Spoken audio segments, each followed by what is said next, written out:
The Vatican says another 24,000 people had filed past the casket of Pope Benedict XVI as of late this morning. That brings the three-day total to around 200,000 people. The body of Pope Benedict is lying in state for the final day inside of St. Peter's Basilica. Tomorrow morning is the funeral. And in honor of the Pope Emeritus, every flag in Italy will fly at half-mast. Pope Francis says that the Pope Emeritus was a great master of teaching the faith. E rivolgere il mio pensiero a lui, che è stato un grande maestro di catechesi. At his weekly talk to pilgrims at the Vatican, the Holy Father said the late Pope Emeritus always wanted to help people find Christ. Pope Francis also reminded the faithful of the importance of near constant prayer, saying those who truly believe in God are never alone. Joining us now from Rome is Kelsey Wicks, Interim Executive Director of Catholic News Agency. Kelsey, great to see you. It sounds like tens of thousands of mourners have already paid their respects to the Pope Emeritus. Talk to us about what it's like right now at the Vatican, and what are we expecting for the funeral tomorrow? Yeah, the mood is very powerful, full of expectation, Tracy. The lines are incredibly long.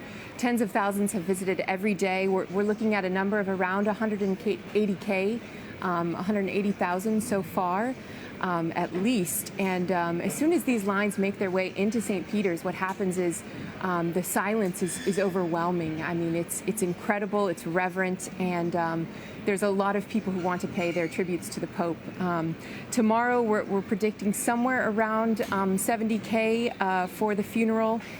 3,700 priests are slated to concelebrate the Mass. Over 1,000 journalists have requested to attend, so it will be an event of enormous occasion. Absolutely. And Kelsey, I understand that you had the opportunity to visit Pope Emeritus on Sunday at the monastery. Can you talk about that experience? Well, that was one of the most moving experiences of my entire life, to kneel before the body of someone who had been the universal shepherd from 2005 to 2013, and to be there next to missionaries of charity on the one side, from India, and Peruvian sisters on the other, priests and lay faithful, just inches from his body in the heart of the Vatican city-state where he lived out his contemplative mission as Pope. It was something that was just remarkable. As my Spanish-speaking colleague said next to me, muy impresionante, just very, very moving. That sounds incredible. Can you tell us how Catholic News Agency has been following this event, and what has the response been from the readers? I mean, the response from the readers has been incredible. Everyone is very interested in this. Catholic News Agency has been leading the way in the coverage, and across the world, actually, the interest is very intense as well. Our Arabic news agency, has reported that Pope Benedict was the first Pope to give a blessing in Arabic. The Latin American news agency in Brazil has remembered the time that the Pope Emeritus visited the Shrine of Our Lady of Aparecida in Brazil and reorganized the pastoral strategy for the entire region.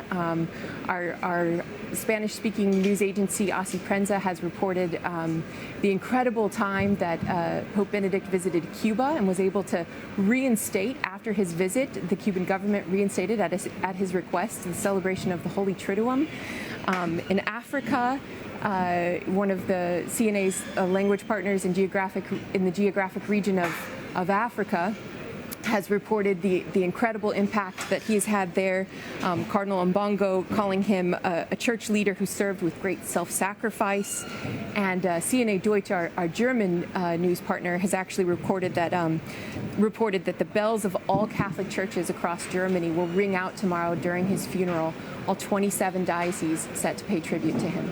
Kelsey, before I let you go, I'm curious, what has stood out to you the most over these past several days? I think just his legacy of truth and the solidity that he has provided the faithful in speaking with people, person after person. The witness that he gave in a time of difficulty and secular upheaval has helped them remain strong in the faith, and I think that will be his enduring legacy. And Kelsey, thank you so much for taking this time to speak with us. We appreciate it. Thank you, Tracy. you.